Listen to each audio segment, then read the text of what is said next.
ये व्यक्ति पुलिस का एक मोटरसाइकिल इस्तेमाल करता है जो अभी जब्त की गई है, जो पुलिस के मोटरसाइकिल उसको इशू करने के लिए पुलिस व्यवस्था में कोई भी प्रावधान नहीं है। मैं कह रहा हूं कि पश्चिम बंगाल में तृणमूल के सरपरस्ती में पुलिस व्यवस्था में जो नगरपाल खुद जिसको क्रिमिनल कह रहा है, वो किस तरीके से गैर कानूनी क्वार्टर और गैर कानूनी मोटरसाइकिल इस्तेमाल किया है, इसका अभी तक 21 दिन हो गया है। कलकत्ता के पुलिस, कलकत्ता के होम मिनिस्टर ममता बनर्जी इस सवाल का जवाब अभी तक जनता को नहीं दी। ठीक है, मैं जवाब इन्वेस्टिगेशन में आ रहा हूँ, मैं जा रहा हूँ इन्वेस्टिगेशन। जरा सा इस पर जवाब दे दूं, फिर दोबारा आपके पास आ जाऊंगी। फौज साहब दोबारा आती हूँ आपके पास।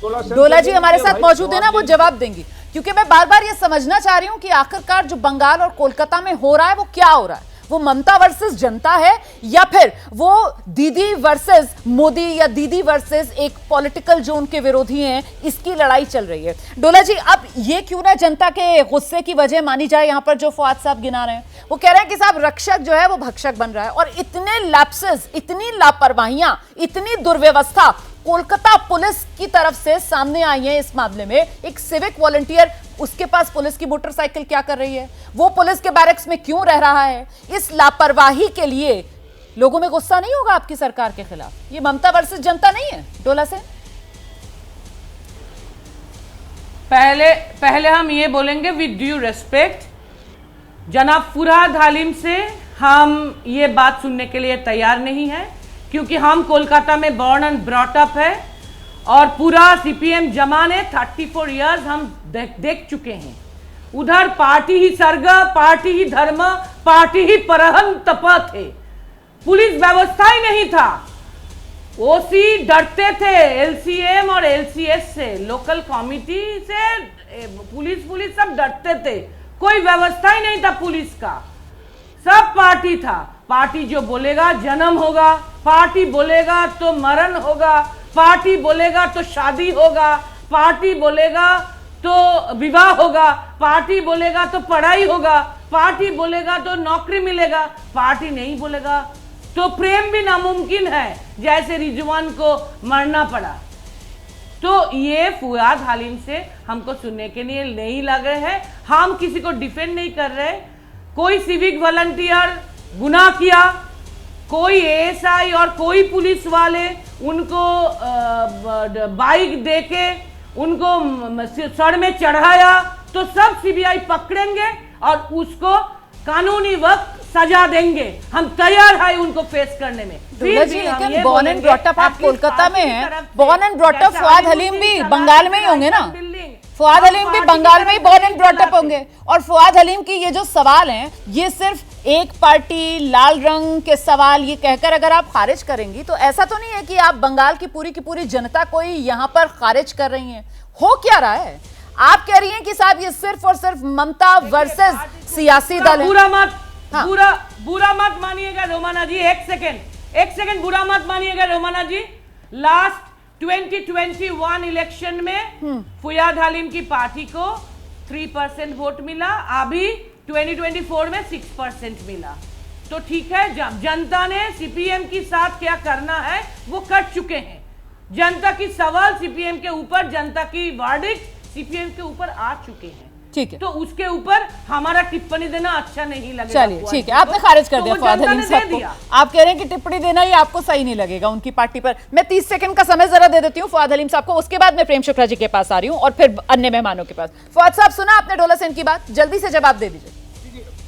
मैंने जवाब नहीं मिला उनसे कि जो सवालों जिन्होंने मैंने उठाया उसके बारे में राज्य प्रशासन, राज्य के मुख्यमंत्री, राज्य के गृह मंत्री ने कोई जवाब नहीं दिया। कलकत्ता नगरपाल अभी 21 दिन हो गए हैं, उसका कोई जवाब नहीं मिला। मेरा अगला सवाल मैं रखता हूं कि आपके पोस्टमार्टम होने के बाद किसी भी शख्स का लाश पोस्टमार्टम के डिपार्टमेंट के द्वार में परिवार के हाथों में उसे सौंपी जाती है। इस व्यक्ति जिसके हत्या की गई थी, ये जो चिकित्सक महिला थी, इसकी हत्या की करने के बाद जो पोस्टमार्टम हुई, उसके शव आरजीकर मेडिकल कॉलेज जो उसकी खुद की कॉलेज थी, उसके द्वार में क्यों नहीं परिवार के सदस्य को हैंडओवर हुआ? किसने बॉडी को हैंड हैंड ओवर लिया आरजीकर मेडिकल कॉलेज के मॉर्ग के द्वार में? किसने उस बॉडी को हर्ष में जो शव का जो गाड़ी होता है उसमें लादा? किसने उस गाड़ी को ले गया सोदपुर तक? ये सवाल मैं करता हूं। मैं जानना चाहता हूं कि सारे चिकित्सक समाज के एक भी डॉक्टर को मौका नहीं दिया। ये जो हत्या हुई, ये हत्या में इस व्यक्ति का जब अंत्येष्टि की गई थी, एक भी डॉक्टर को मौका नहीं दिया उसमें हाजिर होने का। ये ऐसे किस तरीके की जल्दबाजी थी? क्यों उस बॉडी को किसने रिसीव किया आरजीकर के मॉर्ग के द्वार पर? किसने ले गया उसको सोदपुर तक? किसने उसे चुल्ली में वहां प्रवेश करने के लिए इंतजाम किया? परिवार के लोग वहां थे नहीं। ये सवाल मैं करता हूं डोला सेन से। बड़े सवाल है ना। और आप बार बार ये कह रही हैं कि हमारे पास हाइड करने को कुछ नहीं है। हाइड करने को कुछ नहीं है तो फिर शेयर करने को तो कुछ होगा ना। इन सवालों के जवाब शेयर कर दीजिए अगर छुपाने को कुछ नहीं है। डोला जी तो हाँ, बस एक एक करके बोलते हैं। पहला, फुयाद हालिम जी, आपका उम्र हो चुके हैं, हमारा भी उम्र हो चुके हैं। इतना झूठ मत बोलिए, असर अच्छा नहीं होगा। आपका तो भी परलोक का चिंता है, ये ठीक नहीं रहेगा। आप रिलीजियस आदमी हैं, ये ठीक नहीं रहेगा। हम गुजारिश करते हैं, इतना झूठ मत बोलिए। हम रोमाना जी आपको एक के बाद एक बोल रहे हैं जी। सुबह 9-10 बजे सबको पता चला, सुबह 9-10 बजे सबको पता, सुबह 9-10 बजे सबको पता चला कि ये हादसा हुआ। उसके बाद हॉस्पिटल की तरफ से पुलिस को बुलाया गया और पेरेंट्स को बुलाया गया और पेरेंट्स आया। उसके बाद 1 घंटा के अंदर हॉस्पिटल अथॉरिटी की तरफ से पुलिस और माता पिता के सामने लोकल पुलिस स्टेशन में अननेचुरल डेथ की एफआईआर लॉन्च की। उसके बाद पोस्टमार्टम का बात आया और पोस्टमार्टम में जुडिशियल मैजिस्ट्रेट मौजूद थे। पूरा वीडियोग्राफी हुआ और पेरेंट्स को पूछा गया उसका कोई रहने के लिए तैयार है कि नहीं। तो पेरेंट्स के कहने पर, फैमिली के कहने पर एक कोल्हारी यूनिवर्सिटी के प्रोफेसर भी मौजूद थे फैमिली की तरफ से, और एजिटेटिंग डॉक्टर्स, उधर की जूनियर डॉक्टर्स पीजी ट्रेनिंग की तरफ से एक रिप्रेजेंटेटिव भी थे। तो पुलिस और हॉस्पिटल के डॉक्टर के साथ साथ फॉरेंसिक एक्सपर्ट के साथ साथ 3 एक्स्ट्रा आदमी थे। एक जुडिशियल मैजिस्ट्रेट, एक पुलिस फैमिली की तरफ से एक रिप्रेजेंटेटिव और एक एजिटेटिंग डॉक्टर्स की तरफ से रिप्रेजेंटेटिव, और वीडियोग्राफी भी हुआ। तो इसको ट्रांसपेरेंसी बोला जाता। और पोस्टमार्टम के बाद एक हियरसी वैन में विक्टिम की बॉडी को एक रिलेटिव के साथ घर में भेजा गया और पेरेंट्स को लेकर हॉस्पिटल अथॉरिटी और पुलिस लोकल पुलिस स्टेशन में फिर गए और सुबह की जो अननेचुरल डेथ का एफआईआर था उसके साथ रेप एंड मर्डर की एफआईआर लॉन्च हुआ। और उसके बाद फैमिली को, पेरेंट्स को घर में भेजा गया और पेरेंट्स के उपस्थिति में, घर में फैमिली का उपस्थिति में लेकिन डोला जी एक सेकंड, जो बात आप कह रही हैं ये तो परिवार की तरफ से भी कहा गया ना कि पहले से वहां पर 2 शव इंतजार में थे, लेकिन उनका दाह संस्कार करने से पहले ही उनकी बेटी का दाह संस्कार पहले करवा दिया गया। ये तो परिवार की तरफ से भी डोला सेन जी ये कहा गया। और यहाँ पर फुआद हलीम साहब कह रहे हैं कि आप झूठ बोल रहे हैं। कौन से? फिर हम आपको गुजारिश करते हैं, आइए रुमाना जी, आप हमको गुजारिश करते हैं, प्लीज आप झूठ मत बोलिए। पेरेंट्स की तरफ से कभी नहीं बोला गया। वीडियोग्राफी है, फैक्ट्स रख रही हूँ आज, मैं तो फैक्ट्स रख रही हूँ जो लगातार हम एबीपी न्यूज पर दिखा रहे हैं। आपको आज वो सब झूठ नजर आ रहे हैं। प्रेम शुक्ला जी, यहाँ पर टीएमसी जो है उसकी तरफ से लेफ्ट को तो सिरे से खारिज किया जा रहा है। वो कह रही हैं कि साहब आप चुनावी इतिहास उठाकर देख लीजिए, जिस तरीके से सीटें और इनका वोट शेयर सिमट रहा है, मतलब टीएमसी लेफ्ट को तो इस लायक ही नहीं मान रही है कि उनके उठाए सवालों का जवाब दे। अब आती है बीजेपी की बारी, क्योंकि लेफ्ट और बीजेपी वो 2 लोगों को ही कटघरे में खड़ा कर रहे हैं। मैं आपसे जानना चाहती हूँ, जो सवाल आज मैं लेकर आई हूं, ये कोलकाता और बंगाल में लड़ाई ममता वर्सेस जनता या फिर दीदी वर्सेस मोदी, ये क्या है? प्रेम शुक्ला जी। देखिए, दीदी वर्सेस मोदी की भी लड़ाई नहीं, ममता वर्सेस जनता की भी लड़ाई नहीं, बल्कि ये जो है अपराधियों को संरक्षण देने का एक सुनियोजित षड्यंत्र है और उसमें ममता दीदी स्वयं शामिल है। आपके चैनल पर पिछले 33 मिनटों में लगातार सुश्री डोला सेन एबीपी न्यूज़ को झूठा बोल रही हैं, रोमाना जी को बार बार करें कि आप झूठ बोल रही हैं, फुआद हलीम साहब को उन्होंने कहा झूठ बोल रहे हैं, सुप्रीम कोर्ट के जजेस को भी उन्होंने जो है टिप्पणी करने में किसी प्रकार की कोर कसर नहीं की। कोलकाता हाईकोर्ट के विद्वान न्यायाधीशों को तो उन्होंने राजनीति से प्रेरित बता ही दिया कि वहां सीपीएम और भारतीय जनता पार्टी के लोग पॉलिटिकल केस लेकर गए, करके उन्होंने सीबीआई को दे दिया। तो साहब सारा जग झूठा है, सिर्फ सच्चे वो लोग हैं जिनकी झूठ सबके सामने बेपर्दा है। ये किससे छिपा हुआ है कि आपके अस्पताल से सुपरिंटेंडेंट ने फोन करके उस पीड़िता के परिजनों से ये कहा पहले कि वो बीमार है, फिर कहा उसने आत्महत्या कर ली। ये तो सबके सामने पब्लिक डोमेन में है। उसके 4 घंटे तक उनके परिजनों को मिलने नहीं दिया है, पब्लिक डोमेन में है। और आप एफआईआर नहीं लॉन्च कर रहे थे। ये सुप्रीम कोर्ट के विद्वान न्यायाधीश पार्टी वाला कोई राजनीतिक व्यक्ति नहीं है। ये अलग बात है कि आजकल कांग्रेस और उनके बगल बच्चा दल जो हैं वो सुप्रीम कोर्ट पर भी टिप्पणियां करते हैं। और रेवंत रेड्डी की टिप्पणी को लेकर जिस तरह से कल सुप्रीम कोर्ट को संज्ञान लेना पड़ा, उसी तरह का संज्ञान कालांतर में मुझे लगता है टीएमसी के लोगों पर भी कभी सुप्रीम कोर्ट लेगा, ऐसी स्थिति है। आप जो है पार्टी वाला साहब कह रहे हैं कि 30 वर्षों के अपने करियर में मैंने ये केस नहीं देखा है। और जिस तरह का अट्टहास श्रीमान कपिल सिब्बल जी ने, जो पश्चिम बंगाल की सरकार के वकील बनकर वहां खड़े थे, 22 वकीलों की जो वहां टोली खड़ी थी, उनके अट्टहास को किसने नहीं देखा है। और उस अट्टहास पर आपत्ति जो सुप्रीम कोर्ट के विद्वान न्यायाधीशों की हुई, वो किससे छिपा हुआ है। तो झूठ तो आप बोल रहे हैं जी। और आप खुद जो है धरना प्रदर्शन ममता बनर्जी करें तो ये उनका अधिकार है। वो सत्ता में बैठकर अपने ही खिलाफ धरना करना उनका संवैधानिक अधिकार है। लेकिन अगर छात्र धरना प्रदर्शन करें तो ये तो असंवैधानिक है इनकी दृष्टि में। अगर भारतीय जनता पार्टी धरना प्रदर्शन करे तो गलत है, सीपीएम अगर करे तो गलत है, अधीर रंजन चौधरी कुछ बोल दे तो गलत है। तो भाई ये गजब की तानाशाही है कि आप जो हैं मामले को तो आप जो हैं जहां पर बलात्कार हुआ उस स्थल का जो है परिवर्तन कर दें, आप सबूत मिटाने का प्रयास कर दें। जिस प्रिंसिपल के खिलाफ कार्रवाई की जानी चाहिए थी उसको जो है ट्रांसफर ऐसी जगह पे करें जिसको प्रमोशन करने जैसी स्थिति हो। आप उसके बाद कहें कि उसको कस्टडी क्यों नहीं ले रही सीबीआई। अगर उसका कस्टोडियल इंट्रोगेशन आवश्यक था तो पुलिस के पास जब 5 दिन मामला था तो उसको गिरफ्तार नहीं किया, इसका मतलब उसको बचाया। ये कहना चाह रही है क्या डोला जी? एक बार पूछताछ तक के लिए नहीं बुलाया उस प्रिंसिपल को, जिससे लगातार सीबीआई बुलाकर अब पूछताछ कर रही है और जिस पर अब आरजीकर कॉलेज में जो भ्रष्टाचार का मामला है उसकी जांच भी हाईकोर्ट ने सीबीआई को ही सौंप दी है। मुझे लगता है अब जरा सा हम चर्चा के अंदर लेकर आते हैं। कांग्रेस के नेता रोहन मित्रा भी हमारे साथ मौजूद हैं। रोहन जी, कोलकाता की डॉक्टर बिटिया के साथ जो दरिंदगी हुई उसको लेकर पूरे देश में हमने गुस्सा देखा, हम सब ने अपने भीतर उस गुस्से को महसूस किया। और इस दरिंदगी के बाद जिस तरीके की लापरवाही एक के बाद एक सामने निकल कर आई, तो बंगाल में आप क्या देख पा रहे हैं? क्या ममता सरकार इस जनाक्रोश को महसूस नहीं कर पा रही, या फिर ये जनाक्रोश नहीं, ये सारा का सारा एक पॉलिटिकल नैरेटिव है? आप किस नजर से देख रहे हैं इसको?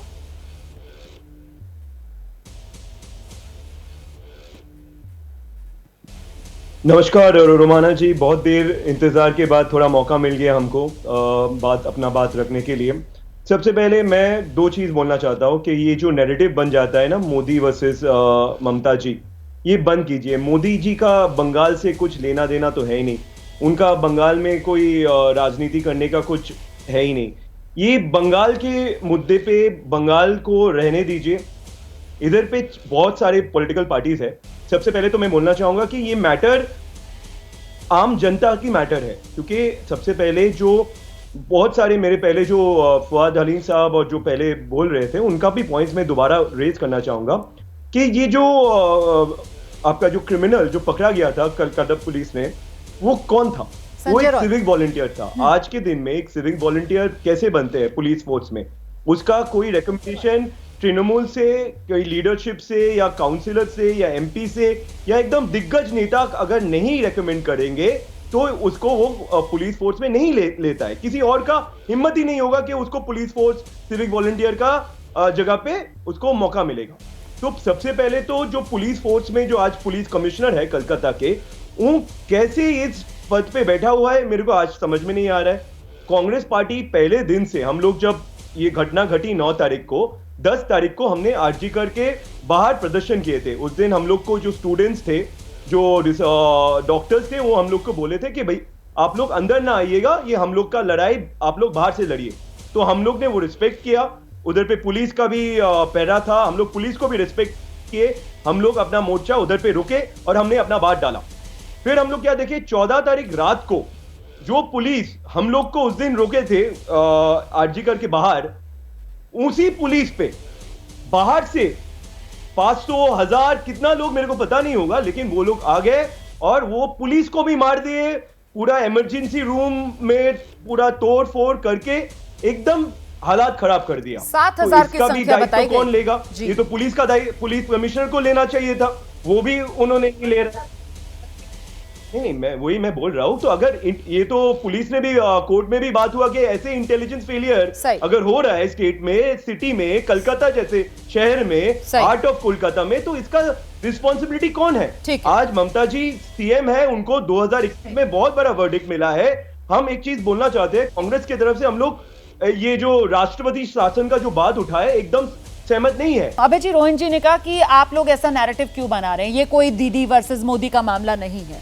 अब मेरा सवाल ये, जहां पर रोहन जी ने अपनी बात खत्म की कि साहब जवाबदेही, जिम्मेदारी ये तो राज्य सरकार की ही होगी ना, इससे तो वो बच नहीं सकते, तो क्या ये जवाबदेही और जिम्मेदारी से बचने के लिए ये नैरेटिव, गौर से सुनिएगा रोहन जी, ये नैरेटिव मोदी वर्सेस दीदी वाला यहां पर बैठकर मैं नहीं बना रही हूं, ये नैरेटिव जो है, अगर आपके हिसाब से ये नैरेटिव है तो फिर तो ये खुद ममता बनर्जी ने तृणमूल छात्र परिषद की जो सालाना वहां पर कार्यक्रम चल रहा था, मंच से खड़े होकर सीधे सीधे कहा था कि मोदी जी बंगाल को जलवा रहे हैं। तो ये नैरेटिव बनाने का काम क्या जवाबदेही और जिम्मेदारी से बचने के लिए मोदी वर्सेस दीदी हो जाए ये पूरा मामला, ये ममता बनर्जी कर रही है इस आंदोलन की विश्वसनीयता को खत्म करने के लिए? अभय जी देखिए, मैं स्पष्ट रूप से पहले तो ये कहना चाहता हूं कि ममता बनर्जी को जितना और टीएमसी को जितना कटघरे में खड़ा किया जाए उतना कम है, उनसे जितने सवाल पूछे जाएं उतना कम है, उनकी जितनी आलोचना की जाए उतना कम है। दूसरी बात भी कहना चाहता हूं कि अगर कोई पार्टी लगातार चुनाव जीत रही है, उसे दूसरी पार्टियों से ज्यादा वोट मिल रहे हैं, तो क्या सुशासन देने का उसका जो कर्तव्य है वो खत्म हो जाता है? सही बात। क्या गवर्नेंस देने का कर्तव्य खत्म हो जाता है उसका?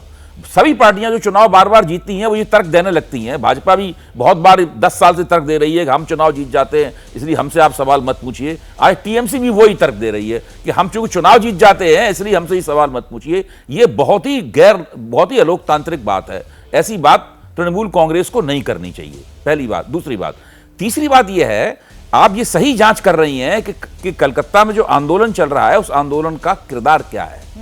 क्या वो आंदोलन विपक्ष द्वारा किया जा रहा आंदोलन, विपक्ष के संगठनों द्वारा किया जा रहा आंदोलन, उसके कार्यकर्ता ही उसके अंदर भागीदारी कर रहे हैं और थोड़े बहुत और हमदर्द लोग आ जाते हैं, या वास्तव में कोई जनता का आक्रोश है जो सड़कों पर निकलकर ममता बनर्जी के खिलाफ सनद्ध खड़ा हुआ है, जैसा किसी जमाने में कांग्रेस के खिलाफ भ्रष्टाचार विरोधी आंदोलन में था। सही। देखिए, भ्रष्टाचार विरोधी आंदोलन इसलिए प्रभावी हो पाया था कि वो किसी पार्टी के बैनर के तले नहीं था, वो राष्ट्रीय झंडे के बैनर के राष्ट्रीय झंडे के तले था और उसे कुछ नागरिक मंच चला रहे थे, नागरिक फोरम चला रहे थे।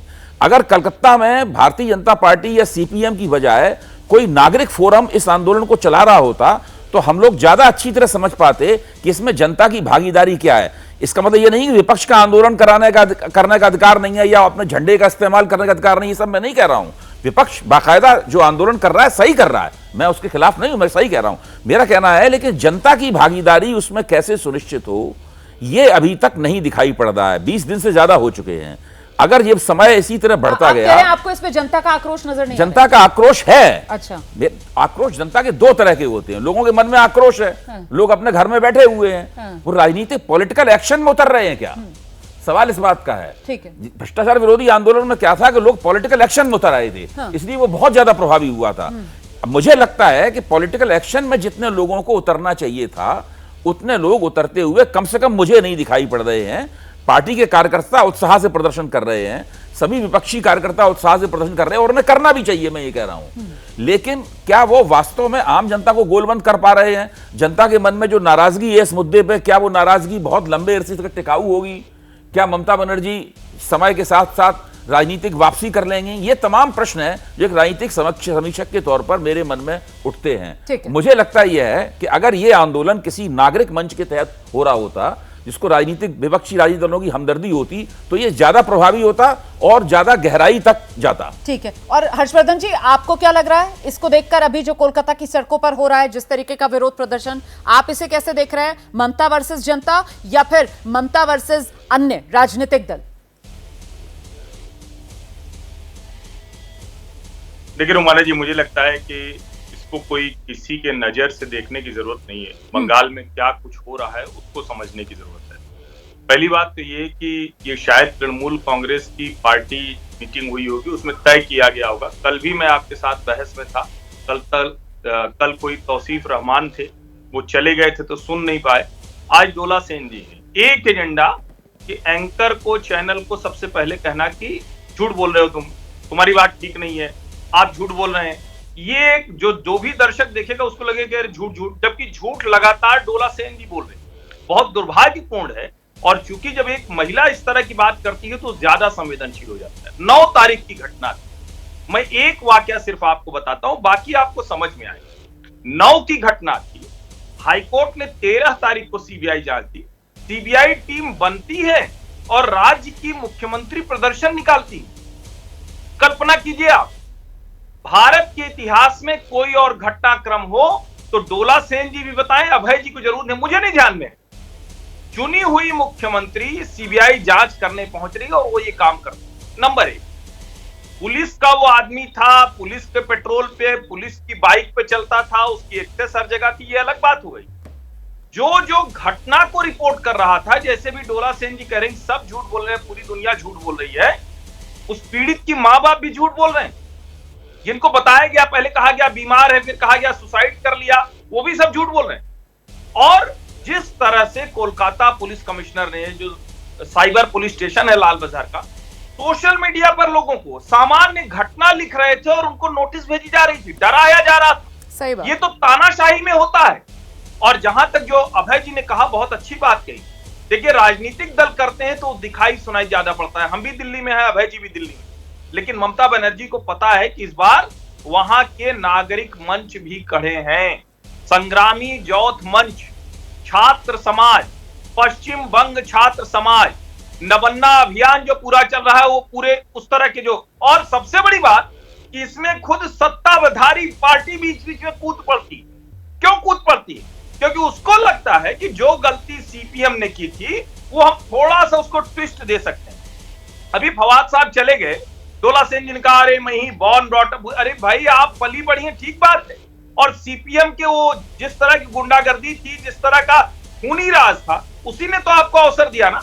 हम लोग ममता बनर्जी को एक योद्धा, एक शेरनी के तौर पर देखते थे, लेकिन वो शेरनी अगर राज्य की जनता का ही शिकार करने पर आमादा हो जाए तो दुर्भाग्यपूर्ण है। और आप बताइए, अगर कुछ गड़बड़ नहीं है, मैं इसको सिर्फ इतना तक नहीं देख रहा हूं कि एक दुष्कर्म हो गया, हत्या हो गई, ये कोई बहुत बड़ा निक्सस है। और ये मैं कल से कह रहा हूं, मुझे ये देखते हुए लग रहा है, वरना पुलिस कमिश्नर कोलकाता और आरजी कर मेडिकल कॉलेज के प्रिंसिपल, इन दोनों पर ममता जी की ममता क्यों बरस रही थी, इसका जवाब आज तक नहीं मिल पाया। यहाँ कटघरे में खड़ी हुई दीदी नजर आ रही हैं और ये मामला सिर्फ राजनीतिक दलों के विरोध का नहीं है।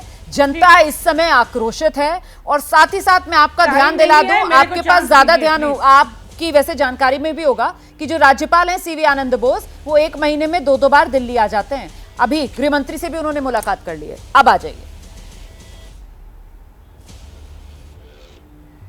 पहला मुद्दा, विक्टिम की माँ बाप ने काल का जो ऑडियो वायरल हुआ उनको इनकार कर दिया। बोले हैं इसकी ऑडियो की तरफ से बारे में हमारा कोई लेना देना नहीं है, हम इसके ऊपर टिप्पणी नहीं करेंगे, इसके बारे में हम कुछ जानते नहीं।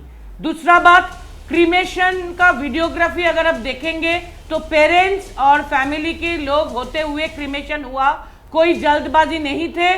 हमारे एडमिनिस्ट्रेशन की तरफ से कोई जल्दबाजी, खुद अपने मनमर्जी नहीं क्रीमेशन किया, उसकी फैमिली की उपस्थिति में क्रीमेशन हुआ। थर्ड, जो प्रेम शुक्ला जी ने बताए कि उधर मोदी वर्सेस दीदी की बारे में जो बताए कि मोदी जी का लेना देना नहीं है, नहीं कोई और भी बताए होंगे, हम भूल रहे हैं। हम बोलेंगे कि मोदी जी बोले थे 21 पार कि आपकी बार 200 पार, और उसके लिए 3 महीना सब कुछ छोड़ के इधर 42 बार आए थे, तो उसका कंसर्न है। हमारे ऑनरेबल ओमाय दुबे जी ने गवर्नेंस की बात बताए। 2 महीना पहले जो 50% वोट सेंट्रल फोर्स होते हुए भी दीदी को मिला, उसके बाद गवर्नेंस की एक थोड़ा सा रिपोर्ट हम आपको देना चाहते हैं। ये यूनियन गवर्नमेंट की रिपोर्ट है, हमारा नहीं है, नेशनल क्राइम रिकॉर्ड ब्यूरो की रिपोर्ट है कि उत्तर प्रदेश में टोटल कॉग्निजेबल क्राइम्स की रेट है, उत्तर प्रदेश में 322, Rajasthan 389, Chhattisgarh 404, Maharashtra 443, Madhya Pradesh 569, Gujarat 739, Haryana 810, West Bengal 183, and Kolkata has the lowest crime rate among all metropolitan cities. Kolkata in the top 3 safest cities for women. तो ये national crime record bureau union government की data है, वो यही बोल रहे हैं कि governance, good law and order इधर है। ये नेशनल क्राइम रिकॉर्ड ब्यूरो से हमको पता चला, तो ये गुड गवर्नेंस का रिपोर्ट है। तो ममता जी को जो शेरनी बताते, वो शेरनी तो है ही, उसके साथ साथ तो बहुत इंपॉर्टेंट अच्छा प्रशासक भी है, गुड एडमिनिस्ट्रेटर है। इसीलिए सभी डिपार्टमेंट बात तो शेरनी से आगे निकलकर अब तानाशाह पर पहुंच रही है ना डोला सेन जी, बात तो अब तानाशाह पर पहुंच रही है। सवाल तो अब ये पूछा जा रहा है कि कानून व्यवस्था मतलब निलबटे सन्नाटा, ये हाल हो गया है। आप सियासी विरोधी, जनता सब पर लाठियां भांज रहे हैं, विरोध का वहां पर किसी को आप इजाजत नहीं दे रहे हैं। इसीलिए तो मैंने जो अपने सवाल का आखिरी हिस्सा आपके सामने रखा था कि जो राज्यपाल हैं वो एक ही महीने में 2-2 बार दिल्ली आते हैं। प्रेम शुक्ला जी, क्या बंगाल में प्रेम शुक्ला जी को जरा सा ले आते हैं और उनसे जानते हैं, ये राज्यपाल 2-2 बार दिल्ली आ रहे हैं, क्या ये राष्ट्रपति शासन की सुगबुगाहट, इसको देखा समझा जाए? देखिए, शेरनी तो ममता बनर्जी थी, लेकिन वो नरभक्षी हो गई हैं, और नरभक्षी शेरनी जो है किसी भी लोकतांत्रिक व्यवस्था के लिए ठीक नहीं है। भारतीय जनता पार्टी का चाहे अटल बिहारी वाजपेयी जी का शासनकाल रहा हो, चाहे मोदी जी का शासनकाल हो, हमने कभी जो है अनुच्छेद 356 का इस तरह से उपयोग नहीं किया है। अनुच्छेद 356 जो है वो वो जो है अरुणाचल प्रदेश के मामले में एक बार लगा है, 3 बार जो है जम्मू एवं कश्मीर में अलग अलग कारणों से भी वहां पर विधानसभा में किसी की सरकार बनाने की स्थिति ना होने कारण लगा है, उत्तराखंड में किसी की सरकार न लगने के कारण लगा है। भारतीय जनता पार्टी की सरकारों ने कभी भी कांग्रेस की तरह 10 साल में 9 बार लगा है, पिछले 10 साल में 9 बार लगा है ना, 2000, ठीक है, पिछले 10 साल में लेकिन एक भी बार किसी की सरकार को बर्खास्त नहीं किया। ठीक है, तो मतलब आप कह रहे हैं कि ऐसी कोई आशंका नहीं पश्चिम बंगाल को लेकर। ठीक है, परफेक्ट सर, परफेक्ट। जल्दी से कुछ अभय जी जोड़ना जनता की मांग है, चाहता हूं कि जो राज्यपाल की सर जनता की भी मांग है और बीजेपी के नेता जो है वो भी मांग कर रहे हैं। सुकांतो मजूमदार जो केंद्रीय मंत्री हैं वो भी कह रहे हैं कि साहब आप बंगाल के लोगों के हित में ये कदम उठाइए, मांग तो है, इसीलिए मैंने तो आपसे सवाल पूछा। जल्दी जो से राज्यपाल साहब की जो अतिसक्रियता है, बार बार दिल्ली आ रहे हैं, जा रहे हैं, सरकार के खिलाफ वक्तव्य दे रहे हैं, ऐसा लगता है कि सरकार के खिलाफ विरोध प्रदर्शन में वो भी शामिल हैं। और उन्होंने कह भी दिया है कि सक्रिय होना चाहिए राज्यपाल को। अब राज्यपाल राजभवन में बैठा हुआ नहीं रहेगा।